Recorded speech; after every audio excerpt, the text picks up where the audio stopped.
but no worries. I think she also has to do. Oh, that's the bar. This one is 11.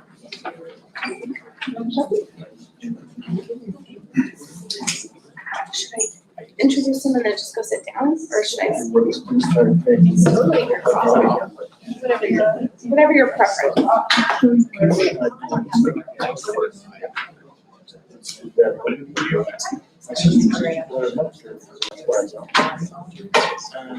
Usually, maybe you would stay there. Yeah. I know. I still have it. I just. I'd like to call to order this work session. It is Friday, July 9th, 2021. We're noticed from 11 to 11:30 today. Apologies for getting started late. It's about 11:10. And this is a confirmation hearing for Fire Chief Douglas R. Schrage. We'll go ahead and start with introductions, and Mr. Perez, if you could just state your name for the record. And we'll go around. Cameron Perez, Forrest Dunbar. Pete Peterson. John Weddleton. Jamie Allard. Crystal Kennedy. Make sound help. Christopher Constant. Suzanne LaFrance. Felix Rivera. Good morning, I'm Doug Schrage. And Amy DeBoski, Municipal Manager. Before we dive in, Chair, I just, if I might, I want to do this, and I'll do it one more time. I make the disclosure that we have, Chief Schrage and I, a attenuated family relationship that my niece is married to his son. And so once I make that declaration at the meeting, when we take the final vote, then I'll put it to bed and not worry about it. But I just want to make sure as part of the record of the confirmation that that's. Thank you, Mr. Constant. And Ms. Domboski, you will be introducing Chief Schrage. Thank you, Chair LaFrance. It is the administration's privilege to introduce our next fire chief, subject to confirmation, of course. Doug Schrage. He comes back to the Municipality of Anchorage with an extensive history in the fire service, including with the Anchorage Fire Department. Great. And Chief Schrage, if you would like to go ahead and introduce yourself. Well, good morning. Thank you, Madam Chairperson. My name is Doug Schrage. I'm 58 years old. I grew up in Anchorage. My family moved to Anchorage when I was 6 years old. I grew up here, went to college at UAF, finished at UAA, and joined the Anchorage Fire Department in 1985. I worked there for about 26 years. I held every rank from firefighter to deputy fire chief. I completed my master's degree in fire and emergency management administration at Oklahoma State University. I have a bachelor's degree in fire administration from Western Oregon University and an associate's degree in fire science from UAA. I also completed the 4-year executive fire officer program at the National Fire Academy, and I'm credentialed as a chief fire officer with the Center for Public Safety Excellence. I'm very active in the community. I have a record of leadership and achievement with various nonprofits and humanitarian work, including Rotary, Food Bank, and many others. I've led major fundraising campaigns for the American Heart Association and the United Way. I've been married for 31 years. I have 3 adult sons. My son Calvin, our oldest, is representing District 25 in the Alaska Legislature. Our middle son is a wildland firefighter, Benjamin, and my youngest son, Aaron, is an employee of the Anchorage Fire Department as a firefighter EMT. I think that my nearly 40 years in the fire service and the background and experience and perspectives that I've developed are well suited for this position. And I could think of no higher honor nor any pursuit that would be any more worthwhile than for me to utilize my background and my experiences for the betterment of my hometown fire department and the people and the organization that I love. And I ask for your consideration. Thank you. Thank you, Chief Schrage. We have Ms. Zella in the queue. Thank you, Madam Chair. Welcome. So your fire fighting credentials are amazing, but we've recently asked our fire department to do something a little bit new, which is the mobile crisis team, and it is a passion of mine. So you'll hear from me a lot about the mobile crisis team. I'm curious if you've had a chance to learn a little bit about it, what the implementation may look like, and just any thoughts you may have about, overseeing a mobile crisis response for behavioral health needs within the municipality. Yes, thank you, Assemblyperson Zella, and through the chair. Yes, I am familiar with it. I have followed the development of that team even prior to being considered for this position. It is an effort that is underway in cities of our size and larger sizes throughout the United States. It's an effort that is of significant interest to some of the fire service organizations that I'm involved with, and something that I'm very keenly interested in. The team is in place in a, I would call it an extended pilot program right now. A program like this, it's hard to measure the real effects of it until it's been in place for some period of time. So I'm eagerly waiting to be able to review the outcomes and what the impacts are going to be. I'm confident the team is functioning as designed. It is scheduled to be expanded with positions that were previously approved in the coming weeks. And so that does fall within my areas of responsibility, and I'm anxious to support it.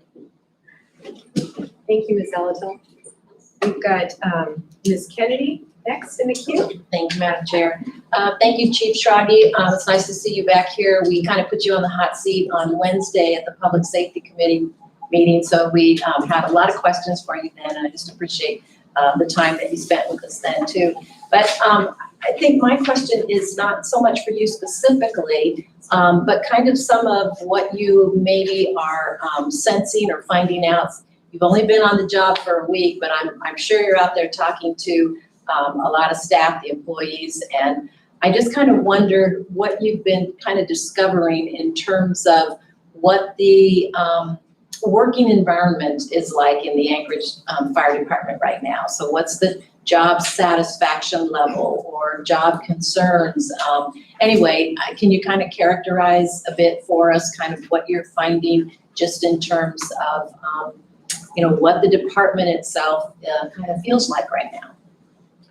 Thank you, Assembly Member Kennedy, and also through the chair. Yes, so I have been making visits even prior to July 1st when I officially began employment. I started stopping into fire stations and other work sites, including fire prevention, dispatch, the maintenance facility, and so forth. And I've been amazed by the warmth of the welcome that I've received. I think people are, by and large, happy that I'm being considered for this position. I've been impressed. You know how it is when you're coming into a role, you tend to hear the negative things. A lot of people called me up and said, morale's terrible, there's a breakdown in leadership, there's command problems. I've heard from some people about how bad things were. That's not been my observation. As I visited the different work sites and fire stations, I have observed people that are happy to be there. They're interested in their jobs. Morale is good. The condition of the facilities and the apparatus, the pride and ownership that they demonstrate, I think is by and large very high. But that's not to say there aren't concerns. There are concerns, and a lot of these concerns have come to my attention. Your question, I think, was focused around sort of the mental well-being or the attitudes of the organization. I think that over the last 10 or 11 years, which is the span of time that I've been away, a lot of things have changed since I left. Some good things and some not so good. I think there has been, as I alluded to during the public safety hearing or meeting rather, I think there has been some decay of vertical alignment of mission, vision, and values between the line workers and headquarters. And I think in some cases, there's been a breakdown in leadership at some levels or another. Those are things that I think I'm equipped to fix. And those are things that I've already started doing. I've been meeting regularly not regularly, but I've been meeting daily with different work groups. And I'll continue to gather input and formulate my priorities. But all in all, my assessment is very positive. Thank you, Ms. Kennedy. Thank you, Chief. We've got Mr. Perez, Radia, and then Mr. Dunbar. Hi, welcome, Chief. I have two questions for you. At the Public Safety Committee meeting, you emphasized your focus on customer service. I'd really like you to expand on what that means to you and what the community can expect in terms of what their experience is going to be with you and your department. That's my first question. And the second one is there's been a real desire, I think, from this assembly and from the community to see a fire department that is more representative of the community in terms of the people who serve. And so I'm interested in your ideas and plans on recruiting and hiring and ensuring that we have a fire department that in some ways looks like our community and is able to relate to the different experiences and worldviews and cultures of our diverse community. So those are my two questions. Thank you, Assembly Member Perez Verdia, and through the chair. Those are great questions, and I appreciate the opportunity to talk about them. So customer service is a recognition by members throughout the department, not just the firefighters and paramedics who work in the street, but our fire prevention inspectors and plan reviewers, our dispatchers who take thousands of 911 calls throughout the course of a year. It's a recognition by all of them that when people interact with the fire department, many times it's their very worst day. For us, it may seem quite routine. Somebody's breaker tripped and they don't know how to reset it, or their fire alarm is going off and they don't know what to do, to major medical emergencies. Customer service means empowering employees to do more than what the job description specifies. For our inspectors, it means, and I had this conversation yesterday, the answer is never no. The answer is, here's how we get to what you want to do.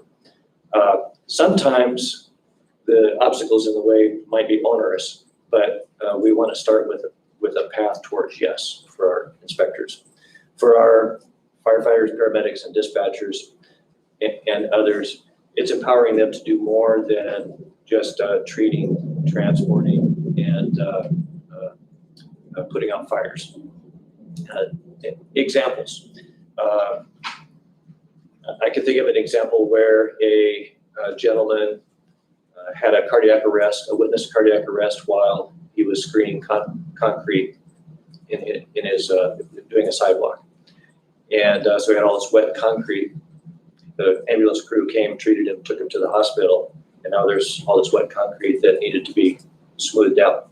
Firefighters stayed behind, in service, ready to respond and finish the job. That's an example of over-the-top customer service that I promote.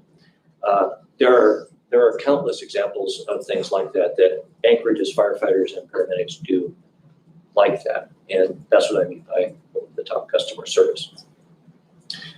Your second question relating to diversity, inclusion, and representativeness of our community. We have some work to do there. The fire department, there are lots of groups that are really underrepresented in the rank and file of the fire department. And I have, in part of my experience is teaching some upper division management courses at the university. And we talk a lot about this. And it's my firm belief that a fire department that has diversity among its membership, not just diversity among the protected classes that we typically think of in terms of diversity, but diversity in terms of education and background areas of origin. I think the more diverse the organization is, the better decisions are made, and the richer the employment experience is. My interest is in improving the diversity of the fire department and doing it in a way that does not cause people to lose confidence in the ability of our department. To be frank, we have a difficulty with getting more women into the fire service. It's not an Anchorage problem, it's a national problem. And one of the obstacles is getting many women through the physical ability test. Not to say that they're any less capable, but I have good experience with helping women get through our physical ability test through creative solutions such as hosting workshops where they can come and experience the test in advance and learn what it's like, and pairing them with trainers who can help them to pass the test. Sometimes it's a matter of strength, sometimes it's a matter of technique, and technique can be corrected and strength can be developed. As far as other protected classes, one of the real challenges is that we have historically relied on self-selection. We put the job announcement out there and we wait for people to come, and then we wonder why we don't get more Alaska Natives, for example. But relying on self-selection isn't sufficient. So we will develop a strategy for making people know throughout Alaska and beyond of our employment opportunities, and hopefully thereby increase the diversity of the organization. Thank you. Great. Thank you, Mr. Perez Verdia. We have Mr. Dunbar in the queue, and then Ms. Allard, and Mr. Peterson, and then Mr. Weddleton. Mr. Dunbar? Well, thank you, Madam Chair, and I'll be quick because Cameron actually asked the question I was going to ask about diversity in the ranks, and it's not just an Anchorage challenge. It's been all over the nation that this has been a challenge for fire departments in particular, even more so than police departments. And I think you have a good understanding of the fact that we just can't rely on self-selection. And there are also certain prerequisites, certain classes that we want people to come in with, right? Education. So I guess my first question is there some way we could be a little more proactive in getting certain communities within the Anchorage high school system, for example, the appropriate kind of prerequisite medical training that we typically expect from applicants now? That's my first question. My second very specific question is going off what Ms. Zolatel said about the mobile crisis team, which I believe the mental health first responders is what you were referring to. And my understanding is we were having trouble finding certain kind of professionals to fill out that role. And so I guess I'd like more information on that. And then are they impacted by the hiring freeze? I mean, we were kind of in the middle of setting up this new unit. Has the hiring freeze stopped or delayed the creation of that unit?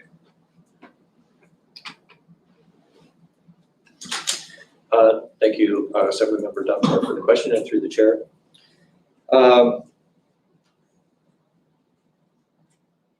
Yes. So in terms of improved recruiting through the high schools, I don't know what the specific answers are going to be. I can tell you that we do have an Explorers program through Scouting, which enables high school students to come weekly through the school year and experience what it's like to be a firefighter. And we have young men and women that are enrolled in that. This is a program that's administered for very little cost and introduces people and prepares them for a potential career in firefighting and EMS. The problem is the same as for other recruiting, in that we haven't done a good job of letting people know that this is available. A lot of people learn about it through word of mouth. A lot of sons and daughters of firefighters are in the program, and so forth. So I do think that we have some work to do in terms of outreach to the schools. In my previous job as a fire chief, we specifically went to high school athletic events and spoke to the coaches and the players and said, have you considered a job in emergency medical services and fire? And I think we can duplicate that here. The second question, specifically the temporary hire, or the limited hiring freeze specifically exempts the fire department. So the answer is no. That I don't expect that would affect hiring to fill those positions that were recently announced. It is true that we didn't get as many applicants as we wanted because the positions we were filling for my understanding is were highly specialized clinicians that we just weren't. I don't know all the reasons, but we didn't get all the applications. Thank you, Madam Chair. Thank you, Mr. Dunbar. And we are running a few minutes behind, so apologies to those folks queued up for the next session. Ms. Allard? Thank you. Chief, thank you for being here. I also want to reiterate about the demographics and ethnicities in hiring our future firefighters and APD. But I also want to reiterate that I would prefer not to see someone hired just because of their ethnicity. My house is burning down. I don't care. And I don't think anybody else would. But I just want to make sure that we are hiring the best qualified individuals versus just bringing somebody on because of their ethnicity and their background. But I do encourage the demographics in the military. We always wanted to hire the best. And if I have boots on the ground, I want someone that's going to be able to help me based on their qualifications. So I just want to make sure we're still hiring the best and the most qualified individuals. Thank you, through the chair. Thank you for that observation and statement, Assemblymember Howard. If I hope it would be appropriate for me to share this. When I was meeting with Mayor-elect Bronson in preparation for me being here today, we had a similar discussion. And as you know, Mayor Bronson has a background as a commercial pilot. And the anecdote that he shared with me is, yes, I appreciate diversity, but when I'm on an instrument approach in instrument meteorological conditions, I don't care what the demographic is of the pilot sitting next to me. I just need to know they can do the job. And so that's where we landed, and I wholly support that. I assured the mayor that the mayor-elect at the time, that we would not compromise our selection processes, but we're going to make sure that we get the right people to the process and that we equip them to be competitive. Thank you, Ms. Allard. Mr. Peterson? Thank you, Madam Chair. And I mean, you may not have the information to answer this right now, but I remember Chief Hedrick telling us at one of the Public Safety Committee meetings that we had a number of people in that had a lot of experience in the fire department, and that some of them had enough experience they could retire at any time. And I'm wondering, have you heard of a large number of retirements? Are we anticipating a large number of retirements? And obviously, the experienced people like that are hard to replace. Thank you for the question, Assemblymember Peterson, and through the chair. Yes, that is true. I wouldn't be able to cite the specific numbers, but I do know that the fire department has for several years been tracking potential and pledged retirement. So each year the department sends out a survey to determine who's considering it and tracking who's eligible. Again, I couldn't cite the numbers right now, but we are expecting in the 2.5 to 3 year time frame a large number of seasoned employees leaving the department. And that is something that I'll obviously plan to address. I don't know what the solution is just now, but I am aware of the problem, and it's something that I'm very interested in solving. Thank you, Madam Chair. Thank you, Mr. Peterson. Oh, did you have a follow-up? No. Oh, okay. Mr. Weddleton? I have 3 questions, but I'll just ask one. So I guess at the end, what are your measures of success that you'll tell us about every year? Thank you for that very difficult question, Assemblymember Weddleton, and through the chair. What are my measures of success? I'm a data-driven individual. I like to base our decisions on quantifiable, rational information. I guess my answer is, I don't know what I don't know right now. Some things that come to mind right now is, right now we're an ISO class 1 fire department, which means we're among the very best fire departments in the nation in terms of staffing and equipment and response times and so forth. I want to make sure that we preserve that. We have a very respectable and enviable cardiac arrest survival rate. I want to preserve and improve on that. So those would be a couple of measures that come to mind. I'm also obviously interested in making sure that we are minimizing injuries and workers' compensation claims and damage incidents. That's another measure that I'll watch very closely. And so those are some of the things that, in the coming weeks, I'll consolidate this into a cohesive sort of statement about what it means to be successful. Those are the things I'm thinking about. Go ahead. You know, we get with a proposed budget, typically there's a little section at the end where the dollars, it'll say, here's some metrics on what we did good. And so you might look at that and see what we've been getting, and typically, you know, how many heart attacks survived and so on, and quicker responses is in there. But some of that doesn't quite connect with where we're spending extra money too. So you might, but you can start there and kind of look. That's where we get broad feedback at least once a year. What has this money done good? You know, so. Thank you. Thank you, Mr. Weddleton, and I believe our final comment, Mr. Constant. Thank you. So Chief, the other day you mentioned this very innovative idea I'd never heard of utilizing kind of a distributed model of CPR response, neighbors helping neighbors.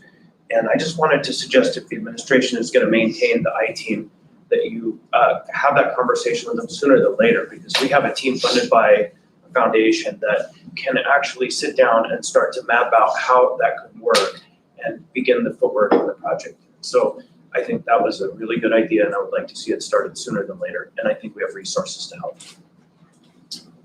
Thank you for the suggestion, Senator Constant.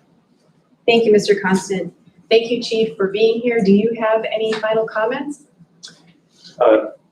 Thank you, Madam Chair. Yes, let me just say what a delight it is to be here before you. I've worked hard to become the very best fire chief a person can become, and I really hope to get the opportunity to serve in this way with the Anchorage Fire Department. Thank you. Thank you, Chief. And just as a reminder, the Chief's confirmation will be up for the July 13 meeting this Tuesday for AM 4/5/9/2021. So thank you again for being here. This work session is adjourned. Chief, here you go. Is that a remarkable? We'll get started with the next. I've been thinking about transition.